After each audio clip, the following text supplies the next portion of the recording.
Hi guys, as part of my mango tour, I wanted to give you guys a little bit of the backstory on where my passion for mangoes came from. I started off by my husband and I purchased a house on the same lake that we're on now, and we planted two mango trees. We were told they were a Carrie and a Julie, which are fabulous trees. They were a decent size when I planted them, maybe 5 feet tall. And over time they grew, and so now they're right now they're 6 years old. But at the time of this picture, they were only 4.5, 5 years old. So I was so ecstatic to have so many mangoes that I told my husband, I really need to have a bigger yard. That was a postage stamp size yard. So we ended up getting around, I want to say 300 mangoes or maybe 400 mangoes that year that we ended up buying our new farm, which is an acre. It's much bigger size, so I can have a lot more fruit trees on this property than I could on that. I could only fit 3 fruit trees on that entire yard and one of them had to hang over our house. And I was kind of cool with that because for harvest, it makes it super easy. I just hop up on top of the roof of the house or both of our sheds, and it makes it really easy to harvest. But I was super excited about that. With all those mangoes, we were able to freeze them. We dried them in our air dryer, which was so delicious, just incredible fruit. You would eat them straight. They were still a little bit soft and chewy, but they were incredible dried. We also made a lot of mango chutney, and we made just other like mango salsa with just various plants throughout our yard.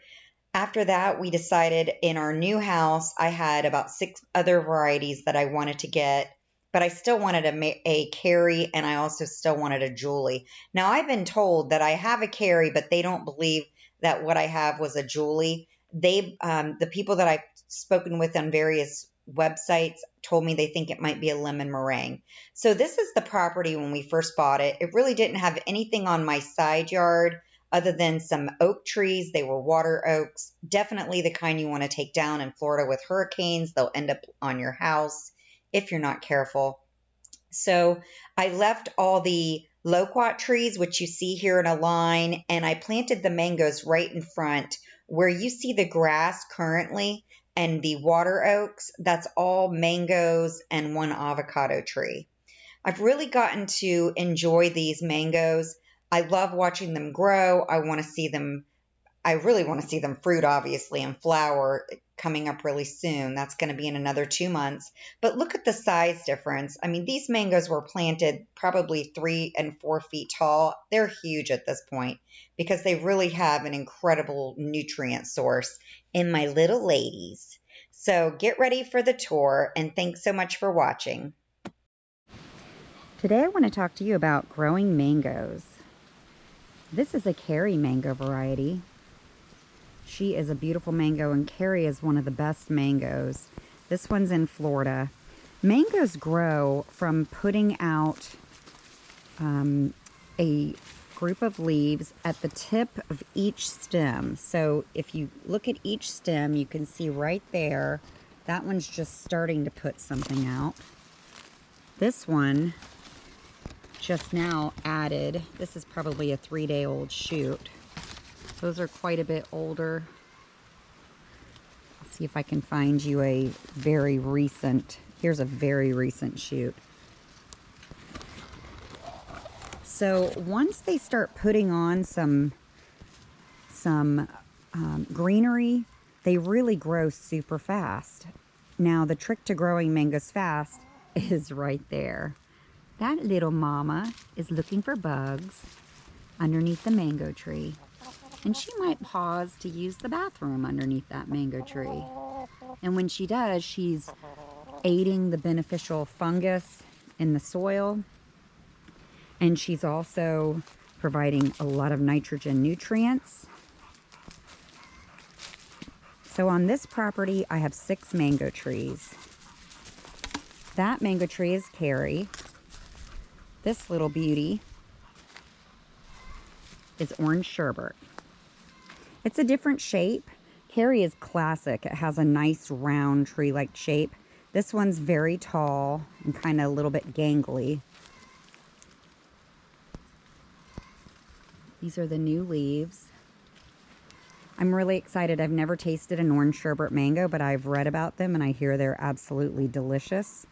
So it's going to be super exciting to taste. Now I plant my mango trees 40 feet apart.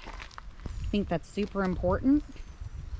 You want to have them spaced nice and far apart because the trees grow pretty big. You can keep them topped. I'll probably keep these mangoes at around 20 to 25 feet tall, and I'll actually train them to grow wide because I have them in a space that's going to be partially over my driveway, and it's also going to have access to about 17 feet behind them. That's where my property line ends. Another mango tree I have, actually in between this mango and another mango, is an avocado. But this is another mango that I have. This is a Mahachanok variety. It's supposed to be an incredible mango. The reason this whole area gets a lot of nutrients is when my chickens are just hanging out on my driveway, they inevitably use the bathroom. And then every time it rains, the rain will wash. The driveway is sloped slightly so that it will wash down to this side of my property. And this entire area is super nutrient rich because of it. It's getting a lot of nitrogen. So you can see that this mango is about to put on a lot of new growth. It's probably a few days away because each one of these are starting to sprout on the edge of their stems.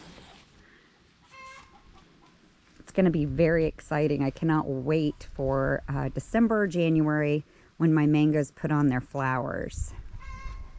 This mango is a Glen mango, just an absolutely beautiful mango. You can see it's got a lot of new leaves on top. The brown leaves on top are new leaves. Now, a lot of people will use potassium sulfate and potassium nitrate to force their mangoes to bloom at odd times. I don't do that because I'm perfectly fine waiting. I have two other mango trees on another property on this lake that they're 5 years old. They're 5 years in the ground. They're probably older than that, obviously, but they're 5 years in the ground. These are all taken from cuttings, and actually they're taken from air layering and air grafting. And what you do when you do that, you take an area of a mango that has a little dark section, so maybe right here, and you would cut some of this off the stem, some of the bark layer, and then you would wrap some soil and some root grow around that and tape it and keep it a little bit damp. Tape that and wait for roots to grow in. And then once they grow in, you have a clone of the mother. Well, having a clone of the mother tree means it's the same in its brain. It's the same age as the mother tree.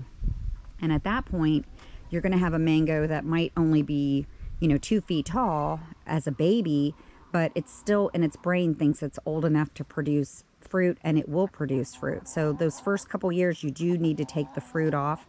Here are some mamas coming to visit. They want me to get them some lizards. These little mamas love to be fed lizards. This is a Juliette mango. It's a smaller mango than a normal Julie. It's on a rootstock that's smaller, but Juliette mangoes are absolutely delicious. I have a Julie at my other house. It's spectacular, and it's got a very pretty shape. It's a lovely tree, and I wanted a Juliette here because I've got power lines nearby, so putting a Juliette in made sense. I will still keep this trim to nowhere near my power lines, and frankly, I'm pretty close with the tree guys that do the tree trimming. There's no way they would touch any of my trees. They actually get mangoes and avocados from me, so they're perfectly fine. I'm sure they'll let me let this grow however I want it, but I will absolutely keep it at least 6 or 7 feet away from the power line, which is right above it. And my last little mango that I have in this property can be found right over here. It's a Hayden Mango. Now Hayden is supposed to be the absolute most incredible tasting mango. I just put this tree in. This is about the size of the trees that I put in for all of my mangoes. And they're about 1.5 years old now. And you can see how much larger they are. But this little Hayden is only about 2.5 or 3 feet tall. She's a little beauty. Now, you're gonna notice over time, so this has 1, 2, 3, 4, 5 branches. Each of those branches out of this tip will put out 5 more branches. So it grows exponentially over time. Right now it's kind of slow growing, but after about maybe in say 3 more months, I'll have 5 more branches on each of these. So I'll end up with around 25 branches. And then when those put on more, it's 5 more times. So all of a sudden I'm gonna have 125 branches, which is really cool. So they really grow fast, especially if they're kept in a nutrient-rich environment, which of course mine are, because I have a lot of chickens using the bathroom on them all the time. So what do I do with my mangoes? What do you do with this many mangoes? Well, let me tell you what I do. I make sure to peel 30 mangoes per day. I actually have 2 mango peelers that I put into motion. They're about $10 on, you can get them for around $10 on Amazon. Or any search engine will probably yield you something for around $10. I sit there, I peel around 30 per day, and then I freeze them. So I have about maybe 40 or 50 quart bags of mangoes. In addition, I have, and I just keep those in my deep freezer. In addition, I have a couple of delicious salsa types that I make. So I take onions, and I take tomatoes and some hot peppers from the yard. All of these are from my yard. And then I mix them with mangoes, and I jar those up in a way that I don't have to keep them in my refrigerator. So I use a pressure canner for those. So I've got, I don't know, probably 20 containers of that still left from the last season. And then in addition to that, I will make a chutney, mango chutney. So I've bought a lot of chutney spices. And when I make mango chutney, I usually use onions, grapes, and a lot of mango. And a bunch of other products. I've tried to make them in various ways. They're just absolutely delicious mango chutney. So you can make mango sorbet. My husband loves to take those frozen bags of mango, throw it through our sorbet machine, and just eat them like that. You can make mango cocktails, food process the mango, add some vodka and some club soda, and you're there.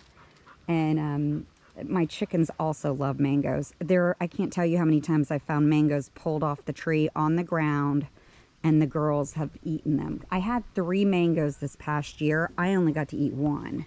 The rest the girls got to before I was able to get to them. So I've learned my lesson.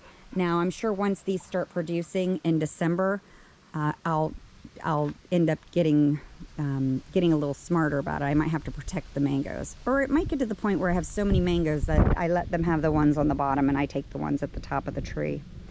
So anyway, I hope you enjoyed this, and if you'd like, I'll start focusing on my avocados. So thank you so much. Bye.